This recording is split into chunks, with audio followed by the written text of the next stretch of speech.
Olá, bom dia a todos. É com imensa satisfação que estamos dando início a mais um painel tributário elaborado pela equipe técnica da CCA Bernardon.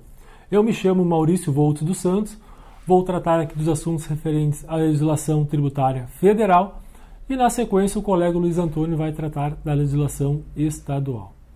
Bem, nessa última semana, o que nós tivemos de novidades, começando pela PGFN, é no que diz respeito à publicação do edital de número 6/2026. Esse edital abre uma nova possibilidade dos contribuintes com débitos inscritos em dívida ativas de estarem transacionando esses débitos.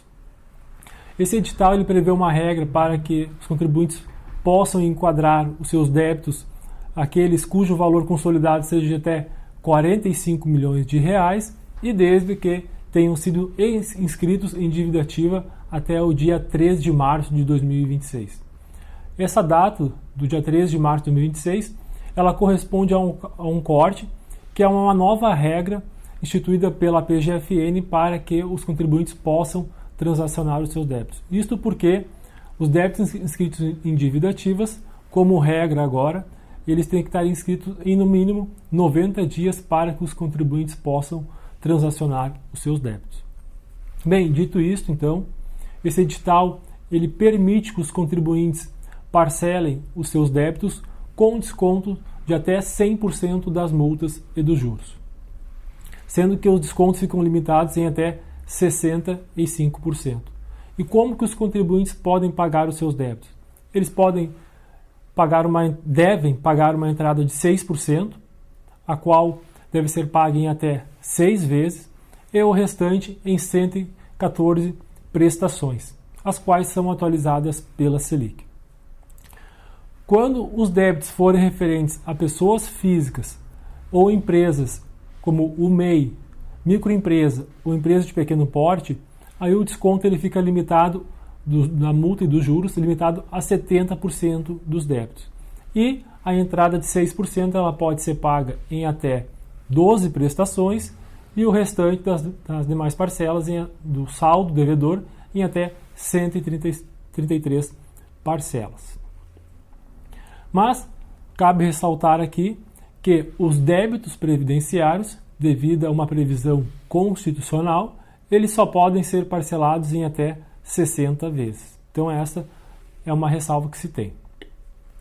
Agora já indo no âmbito da Receita Federal, o que nós temos de novidades é que a Receita ela já está aí se preparando para a implementação a regra de fato, né, da reforma tributária que passa a valer a partir do ano de 2027.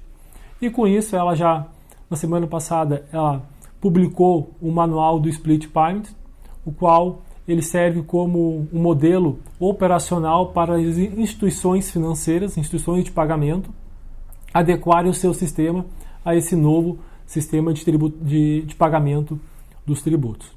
Por enquanto, ainda não houve uma novidade que vai afetar diretamente os contribuintes com relação ao Split Payment. É apenas mais um manual operacional desse novo sistema aí de arrecadação tributária. E ainda na reforma tributária, também a Receita Federal publicou uma notícia na semana passada que veio a esclarecer com relação aos saldos credores de PIS e COFINS lá no dia 31 de dezembro de 2026, que ela esclarece como que esses créditos serão utilizáveis para quitar os débitos da CBS a partir de 2027. O que a Receita Federal trouxe de novidade é que essas pessoas jurídicas que apurarem saldo credores de PIS e COFINS lá no final do ano, a partir do ano que vem elas vão transmitir uma Perdecomp Web referente a esses créditos para poder utilizá-los com os débitos da CBS. E aproveitando aqui o gancho dos saldos credores de PIS e COFINS, vale destacar que as empresas elas já devem ir se preparando, porque somente vão poder ser utilizados os créditos PIS e COFINS aqueles que estiverem escriturados lá na FD Contribuições do mês de dezembro. Inclusive, essa notícia da Receita Federal diz que a Perdecomp Web, para evitar fraudes ou até erros, ela será preenchida a partir da FD Contribuições. Então, por isso que é importante dos créditos já estarem sendo escriturados. E aqui uma observação. Alguns créditos eles não vão estar escriturados na FD Contribuições, porque ainda o contribuinte não satisfez as condições para escriturá-los. Como, por exemplo, no caso de bens do ativo imobilizado. A legislação da reforma tributária, tanto da CBS, do IBS, ele traz ali que as pessoas jurídicas que fazerem jus aos créditos de PIS e COFINS, mas ainda não estiverem escriturados na FD Contribuições, eles vão poder ser aproveitados a partir do ano de 2027 como um crédito presumido. A título de exemplo, a gente tem aí uma empresa que está depreciando, apropriando crédito de PIS e COFINS atualmente sobre os encargos de depreciação do bem. Possivelmente, o bem ele vai continuar sendo depreciado em 2027, 2028, e aquele crédito correspondente às parcelas ainda não depreciadas até o final desse ano, a empresa vai poder fazer crédito referente a essas parcelas. Então, aqui a gente fica uma ressalva, né, que além dos créditos propriamente ditos escriturados na FD Contribuições, haverão outros créditos que a empresa poderá aproveitar, dentre eles o do ativo imobilizado e também com relação lá ao estoque de abertura, que está previsto para aquelas empresas que atualmente estão no sistema da cumulatividade do PIS e COFINS, eles vão poder apropriar um crédito presumido lá no final do ano, correspondente à CBS. Isso porque, nesse sistema atual cumulativo, como as empresas não apropriaram crédito PIS e COFINS sobre as suas compras, e a partir do ano que vem esse estoque passará a ser tributado pelo regime não cumulativo, a legislação assegurou o direito a esse crédito aí do estoque inicial. Com relação à cumulatividade seria isso, e ainda tem também a questão do crédito presumido sobre o estoque de abertura para as empresas que estão atualmente no regime não cumulativo. Em quais condições que isso vai dar? Naquelas empresas que comercializam bens sujeitos ao regime monofásico. Bem, o regime monofásico ele prevê a tributação do PIS e COFINS lá na indústria e o restante da cadeia fica dispensado do pagamento do PIS e da COFINS. Por consequência, o adquirente, o revendedor, como por exemplo um supermercado, ele fica impossibilitado de apropriar o crédito sobre essas aquisições. Então, como um supermercado, por exemplo, ele comprou uma mercadoria agora em 2026 para revender e ele não apropriou o crédito, em fato desse bem ser tributado pela monofasia, no final do ano lá, esse bem, se ele tiver em estoque, esse supermercado ele vai poder apropriar um crédito presumido. Isso porque em 2027 esse bem que estava no estoque ele vai ser tributado. Então essa é uma possibilidade também das empresas estarem apropriando créditos sobre o estoque de abertura. Empresas que estão no regime não cumulativo e que adquirem bens não sujeitos ao pagamento do PIS e da COFINS, como por exemplo bens da cesta básica com alíquota zero, esses não vão ter direito aí ao crédito presumido sobre o estoque de abertura. Então, um ponto assim, de atenção que a gente deixa a vocês é com relação aos créditos escriturais da FD Contribuições, que é bom já ir vendo os créditos que a empresa não vem apropriando e aqueles que estão admitidos na legislação, para que eles passem a ser escriturados e com isso compõem o saldo credor do PIS e COFINS, para que futuramente eles possam vir a ser utilizados com os débitos da CBS. Com relação também aos bens do ativo imobilizado, é bom a empresa já ir mapeando aqueles bens dos quais ela não vem apropriando o crédito e que ela poderia apropriar o crédito caso o PIS e COFINS não fosse extinto a partir em 31 de dezembro de 2026. E, por fim, aqueles bens dos quais a empresa vai poder apropriar o crédito presumido sobre o estoque de abertura. Seria o caso das empresas que estão no regime cumulativo, empresas do lucro presumido ou até mesmo do Simples Nacional, e também aquelas empresas que estão no regime cumulativo ou no não cumulativo e que comercializam bens sujeitos à incidência monofásica do PIS e da COFINS. Então seriam esses os pontos que nós tínhamos a transmitir a vocês. E agora eu passo a palavra para o colega Luiz Antônio, que vai tratar da legislação estadual. Eu desejo a todos uma ótima semana e um abraço.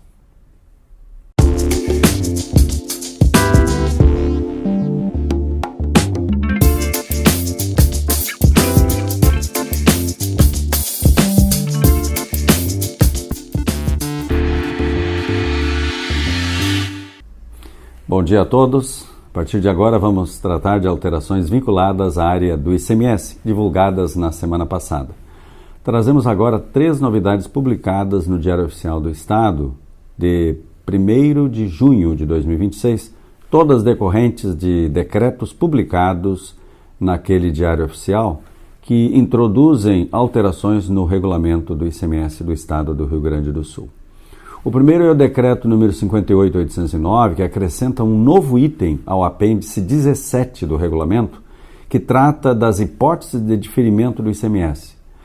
A medida concede diferimento do pagamento do ICMS na importação de 2 produtos distintos: o polipropileno homopolímero, classificado na NCM 3902-1020, e os copolímeros de propileno, classificados no NCM 3902-3000. Para se beneficiar do diferimento, o importador precisa atender a 3 condições. O desembaraço aduaneiro deve ocorrer no estado do Rio Grande do Sul. A importação deve ser realizada por intermédio de portos, aeroportos, fronteiras ou portos secos situados também no estado do Rio Grande do Sul. E, caso o contribuinte não realize por conta própria o desembaraço, deverá utilizar os serviços de comissárias de despachos aduaneiro ou de despachante aduaneiro estabelecido no estado do Rio Grande do Sul. Além dessas condições, o benefício é restrito a estabelecimentos industriais fabricantes de polipropileno biuretado que sejam beneficiários do Fundopem. O diferimento vigora de 1º de junho de 2026 a 30 de abril de 2027, portanto, com prazo definido de aproximadamente 11 meses. Na prática, representa uma vantagem de fluxo de caixa relevante. O ICMS, que seria devido no desembaraço aduaneiro, fica com o pagamento postergado para a etapa posterior da cadeia produtiva. O segundo decreto, 58.810, traz 2 alterações distintas no regulamento, ambas relacionadas à emissão de documentos fiscais eletrônicos, com base no ajuste CINIEF 19 de 2016 e 12 de 2026. A primeira alteração trata do regime diferenciado de apuração aplicável a bares, restaurantes e estabelecimentos similares. O ajuste esclarece que nas operações de saída, esses estabelecimentos estarão obrigados a emitir nota fiscal de consumidor eletrônica modelo 65, ficando vedada a utilização da nota fiscal eletrônica no modelo 55. Com exceção apenas das operações com mercadorias ou bens que sejam objeto de devolução ou de transferência entre estabelecimento da mesma empresa. A alteração decorre da revogação de um dispositivo anteriormente referenciado no texto, sendo, portanto, uma adequação da redação sem mudança material de conteúdo. A segunda alteração refere-se à nota fiscal de consumidor eletrônica emitida por estabelecimento que promova operações de comércio atacadista e varejista simultaneamente. A nova redação dispensa a inclusão do nome do destinatário nesses documentos, mas mantém a obrigatoriedade de informar o número de inscrição no CNPJ ou no CPF. Na prática, a medida simplifica a emissão da nota fiscal de consumidor eletrônica nestes estabelecimentos, retirando a exigência do nome, mas preservando a identificação fiscal do destinatário.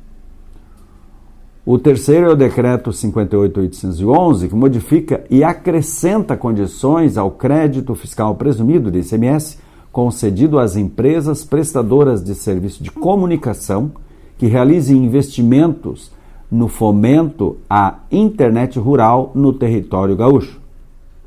O benefício já previa crédito presumido equivalente a até 75% do valor do investimento realizado pelas prestadoras.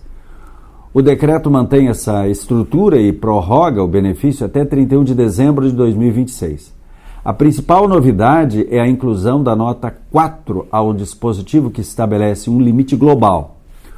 O total do crédito apropriado por todos os beneficiários em cada ano não poderá ultrapassar 2% da arrecadação anual do ICMS relativa ao exercício imediatamente anterior.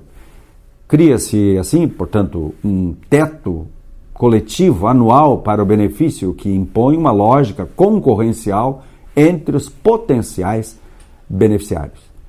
Empresas que se habilitarem e protocolarem mais cedo têm maior segurança quanto ao aproveitamento do crédito dentro do limite disponível. É algo relevante para as prestadoras de telecomunicações com atuação no interior do estado do Rio Grande do Sul. Essas foram as principais atualizações tributárias estaduais dos últimos dias.